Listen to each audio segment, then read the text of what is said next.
اللهم صل وسلم وبارك على سيدنا محمد وعلى آله وصحبه وسلم. ازيكم يا حبيب قلبي، عاملين ايه؟ يا رب تكونوا بخير وكل سنة وحضراتكم طيبين.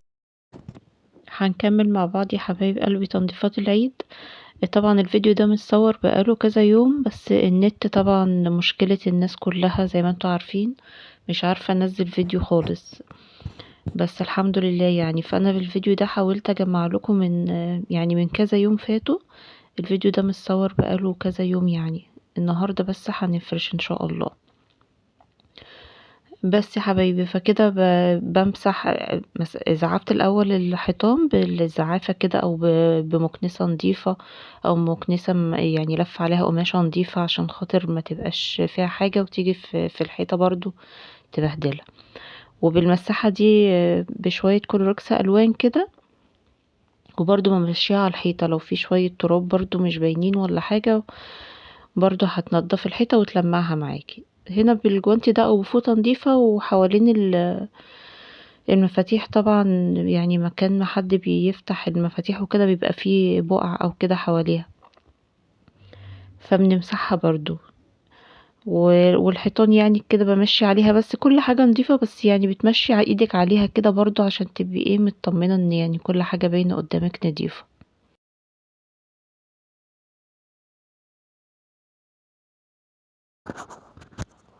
تمام كده يا حبايبي. انا زي ما قلت لكم الفيديوهات دي متصوره بقالها كذا يوم والله، بس انا ما كنتش عارفه انزل فيديو بسبب النت كان ضعيف جدا. بس يلا خير الحمد لله.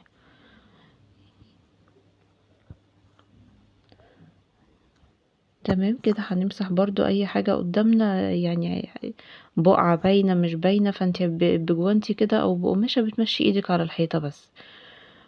هنا كنت بحاول بالمكنسه كده انضف الزرعه دي، القصريه بتاعتها خشب، فانا مش عايزه اجيب عليها ميه، فكنت بمسحها بس كده، بس في الاخر يعني هشطفها شطفة بسيطة بس. وشوية برضو كلوركسا الوان بشوية مية كده، بنزلها عليها بس كده عشان الورد ما يقعش. برضو هي نظيفة، بس يعني شوية تراب خفيف كده عليها برضو، فبالمية كده هتلمعيها. تمام. عيد بقى وكل حاجة لازم تتشطف وتتظبط. كده احنا غسلنا كل حاجة يعتبر في الشقة اصلا. الحاجات دي طبعا اتغسلت ونشفت، وهنفرشها النهاردة اصلا مع بعض ان شاء الله، لان زي ما قلت لكم ان الفيديوهات دي متصوره على مدار كذا يوم فاتوا، وعملت والله كذا وصفه وكذا طبخه، بس الحمد لله يعني ما عرفتش انزل منهم حاجه.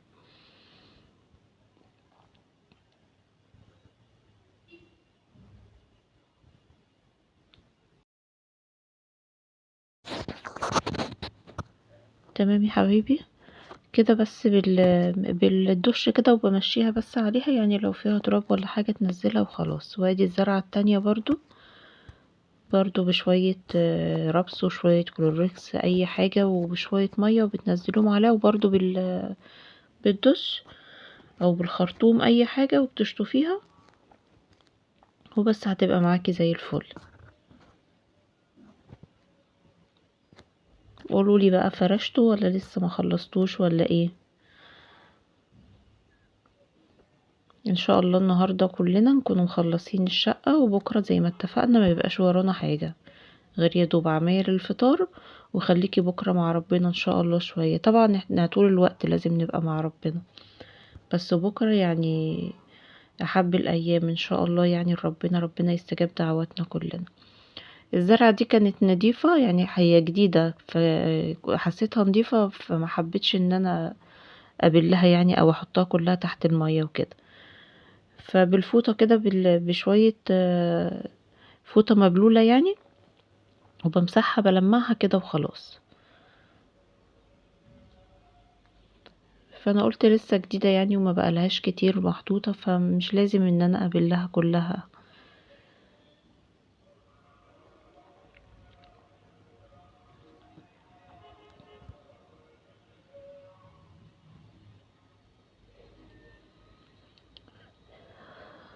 اللهم صل وسلم وبارك على سيدنا محمد.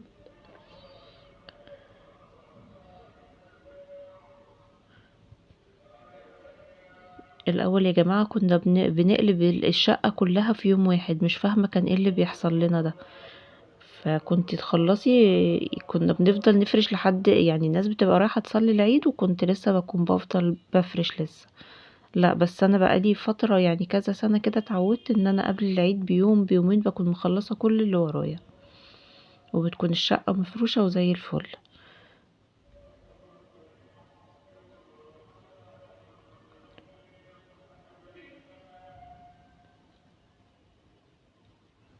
تمام يا حبايبي. كده كمان كنت في مشايتين كده غسلتهم، ما الحمام عشان عندي ضيق، فمش المرة اللي فاتت لما كنت بصور وانا بغسل ما كنتش اخده راحتي، فغسلتهم دولت ما كانش مستاهلين يعني ان انا اصورهم.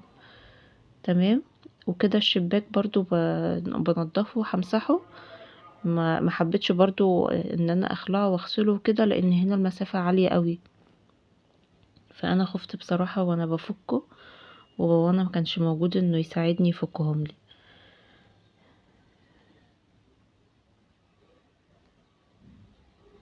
طبعا باين قدامكم العمارة اللي قدامكم ان احنا يعني عاليين فين.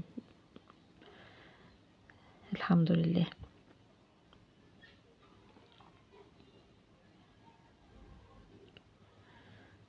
تمام. فكده بالفرشة دي بنضفهم، بس هتخلص من اي تراب يعني عليهم، وبقماشة نضيفة وبفوطة نضيفة وهمسحهم كده وخلاص.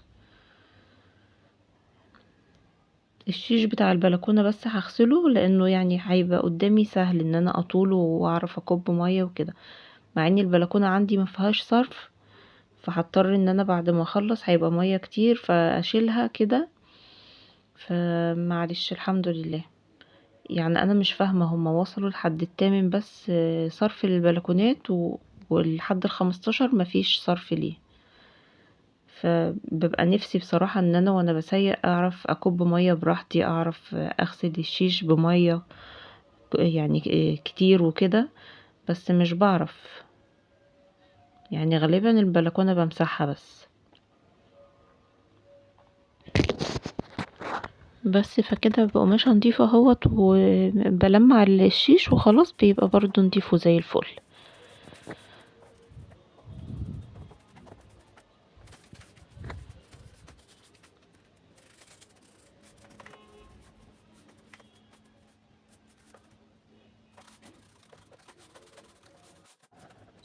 فكده كمان خلصت شباك الأوضة التانية بنفس الطريقة وخلاص. عملته برضو بالفرشة بالفوطة مبلولة بشوية كلوركس كده وخلاص بقى نضيفه زي الفل. هنا برضو البلكونة عليها حاجات اهو، المشايات برضو منشراها. بس شيش البلكونة بقى هغسله، لانه بدل ما هو قدامي كده يعني وسهل ان اقدر اطوله، ما اخافش يعني زي اللي الشبابيك اللي اخاف تقع مني في الشارع بتاع، او مش بطولها كويس. فكده اللي الشيش بحب اغسله بصراحة.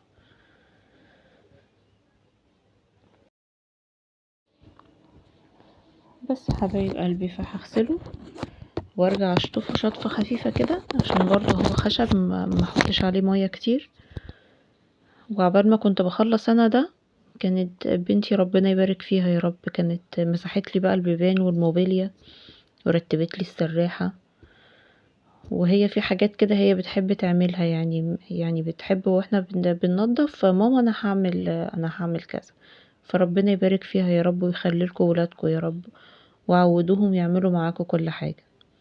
يعني هم خلاص دلوقتي في اجازة، فعودوهم اللي يقدروا عليه يعملوه عشان يطلعوا شطار كده، وبرضو يعملوا في بيتهم.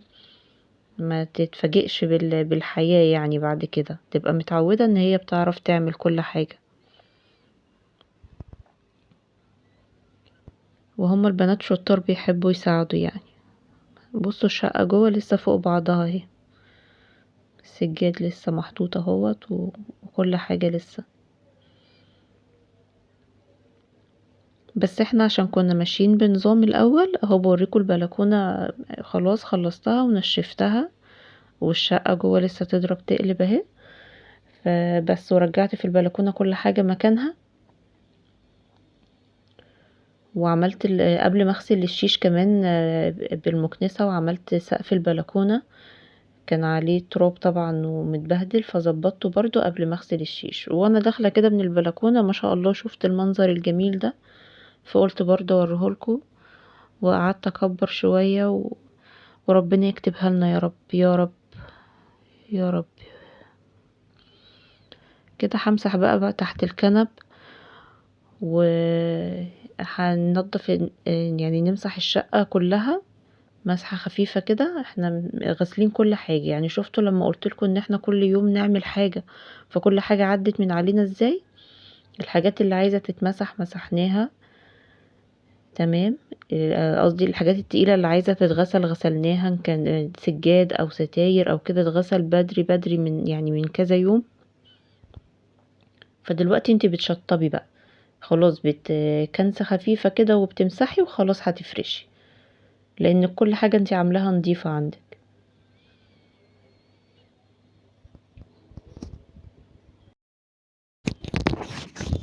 تمام. انا بسيب الفرش اللي فرشاه على الكنب ده بسيبه لاخر وقت، يعني خلاص خلصت ومسحت وكل حاجة، لان في اي وقت ممكن تلاقي حد من العيال قاعد على الكنب رجله مش نظيفة كده، فبسيبه لاخر وقت بصراحة.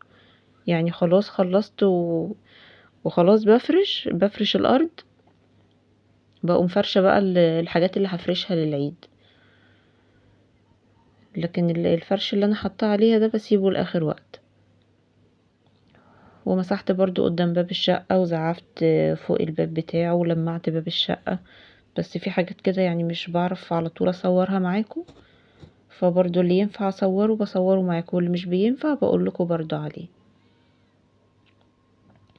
وانتوا كلكوا شطار وبتعرفوا تعملوا كل حاجة، ربنا يديكوا الصحة يا رب ويبارك فيكم. بس كده ده خلصت بره ومسحت الارض كلها، سبتها تنشف بقى ودخلت على المطبخ والحمام. خلاص بشطب المطبخ والحمام، يبقى انا كده خلاص هفرش.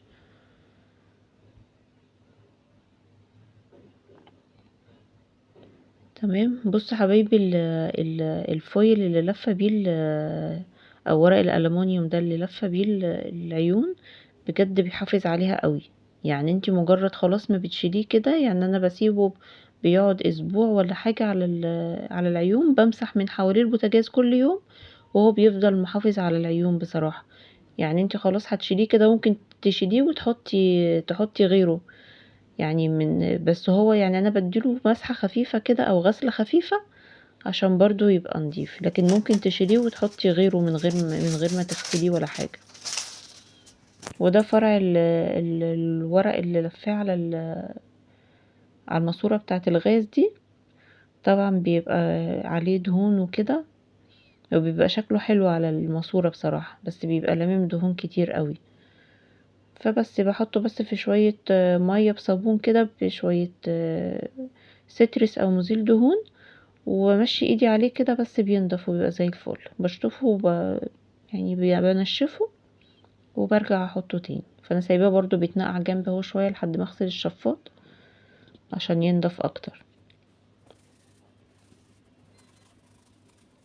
بس فرشيت عليه شويه سترس كده وبسلكه، ما بياخدش معايا حاجه.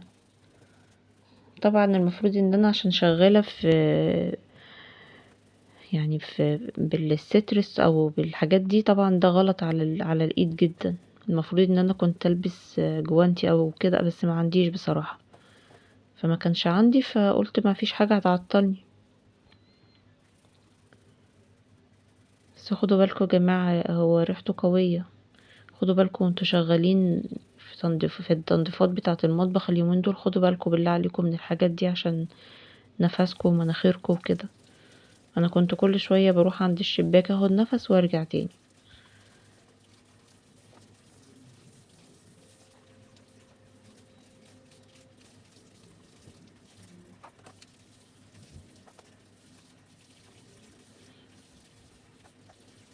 معلش انا عارفة ان ممكن الفيديو النهاردة يكون اطول ما انتم متعودين يعني من الفيديوهات بتاعتي، بس انا زي ما قلت لكم ان انا حاولت اجمع كذا حاجة كنت عاملاها في كذا يوم عشان خاطر مشكلة النت اللي كانت عندي. بس يا حبايبي كده هنخلص بقى الشفاط ونغسل حوامل البوتاجاز.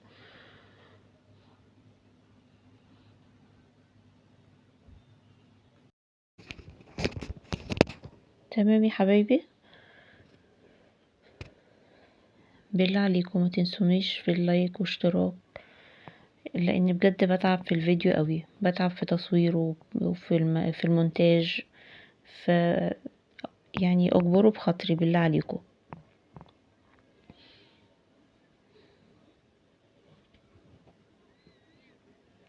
تمام. هنا الورق كان لازق لان كان في تقريبا حاجة فايرة يعني على العين، فبيخلي الورق يلزق.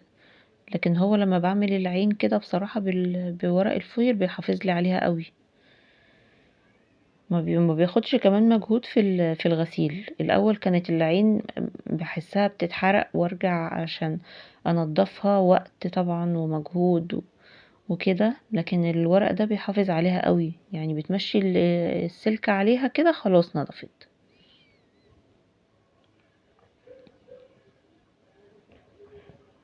قولولي بقى ناويين تعملوا فطار ايه بكرة؟ انا لسه مش عارفة، بس لازم يعني ان شاء الله اقرر اعمل ايه، لان لو في حاجة محتاجة ممكن ان انا يعني من بالليل اكون مظبطاها فيكون احسن، يعني عشان اليوم بكرة ما يروحش مني. بصوا كده بقى، هغسل حوالين البوتاجاز الحيطان طبعا العالية، مش يعني مش بحب اقف على حاجة، فبعمل الحركة دي، بجيب حتة سلكة كده كبيرة حلوة كده واستك من هنا ومن هنا، وبكون رشة طبعا على الحيطة مزيل دهون، ما بياخدش بقى معايا خالص يعني، والسلكة بيبقى عليها صابون، فخلاص بتمشي السلكة، بتمشي كده المساحة على الحيطة، خلاص نضفت. حتى لو وقفت على كرسي ما كنتش هعرف اجيب الارتفاع ده. تمام، فبغسلها كده كويس وبرجع اشطفها بالمية، وبتبقى نضيفة قوي.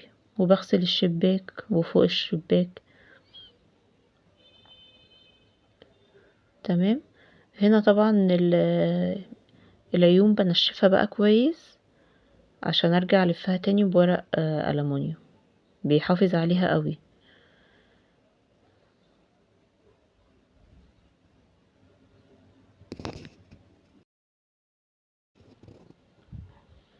زي ما اتفقنا يا جماعة، حاولوا النهاردة تخلصوا كل اللي وراكم وفضوا نفسكم ان شاء الله بكرة خالص. اقفلي باب اوضتك عليكي كده ومعاكي مصحفك وخليكي مع ربنا.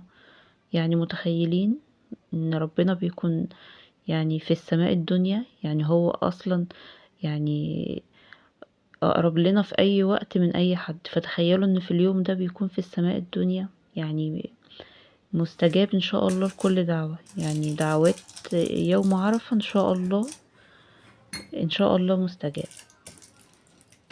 متخيلين ان احنا كنا بنستنى ليلة القدر كل سنة، فاحنا معانا 10 ايام يعني كلهم يعني اجمل من بعض. فاغتنموا ان شاء الله يعني يوم عرفة. يعني لو فات منكم الايام اللي فاتت دي ما قدرتوش ان انتوا يعني توفوا ربنا حقه في الايام دي، في يوم عرفة ان شاء الله اجر عظيم. جهزوا دعواتكم بقى يا حبايب قلبي، وان شاء الله ربنا يستجاب لدعواتنا كلنا يا رب، وينجح ولادنا ويحفظنا يا رب، ويكفينا شر اي حاجة وحشة جميعا يا رب، وانصر اخواننا المستضعفين في كل مكان يا رب.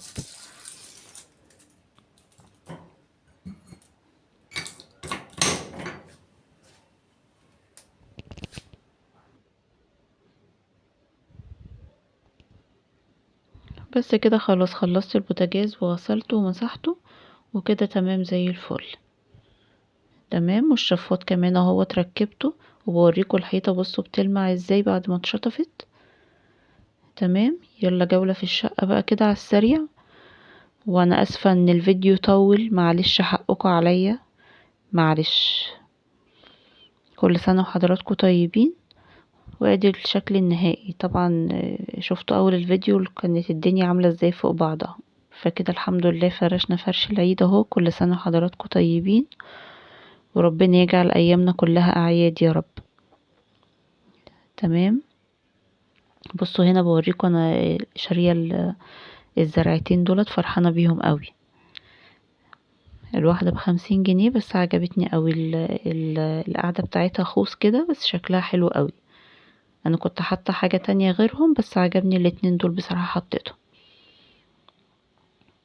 تمام. وادي غرفه آه، الركنة او الليفينج او كده، يعني زي ما بتقولوا عليها. بس بصراحة انا حاطة الترابيزة هنا كده على جنب، لان هي غالبا احنا يعني مخلين المكان ده للصلاة. يعني بنقعد قعدتنا دايما في الريسبشن على طول، والأوضة دي كده للصلاة على طول. يعني مش بنقعد فيها كتير على طول، يعني قعدتنا بتبقى في الريسبشن عند التلفزيون. تمام يا حبايبي، كل سنة وانتوا طيبين وبخير يا رب. هنا كمان الحمام اهو مسحته ونشفته وخلصته. مرضتش طبعا اجيب لكم وانا بغسله او كده، عشان خاطر يعني الفيديو ما يطولش اكتر من كده. فده هو الشكل النهائي، وعملته معاكم قبل كده. وغسلت الشباك وغسلت الحيطان، والستارة كمان غسلتها. والمطبخ بعد ما اتفرش اهو تمام وزي الفل. بابانا كان لسه ما جاش من بره، فلسه سايبين اكله على البوتاجاز. طبعا اللي هي القاعدين يا ماما عايزين حاجة حلوة، يا ماما عايزين حاجة حلوة، قمت جريت عملت لهم كيكاية.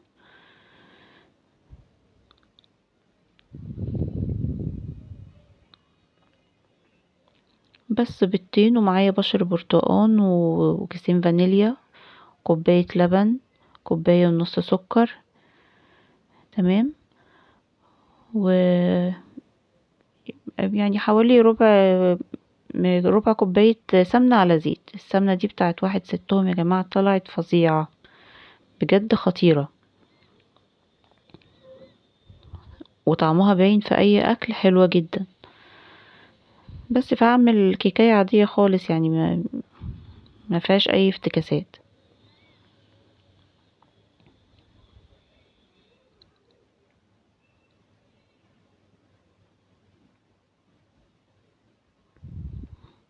طبعا بتعملي كيكة يعني مولعة الفرن، يعني اول ما تفكري كده انك هتعملي كيكة تقومي مولعة الفرن عشان يسخن كويس.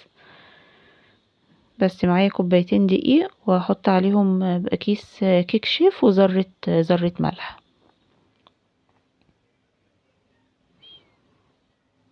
واقلب الخليط ده كده على بعضه. ومعايا صينية مدهونة مادة دهنية وعليها رشة دقيق، مبطناها بدقيق.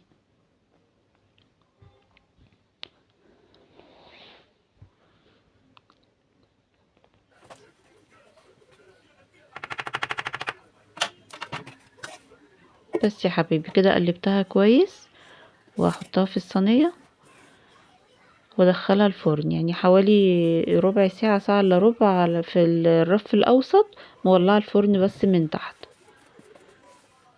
تمام.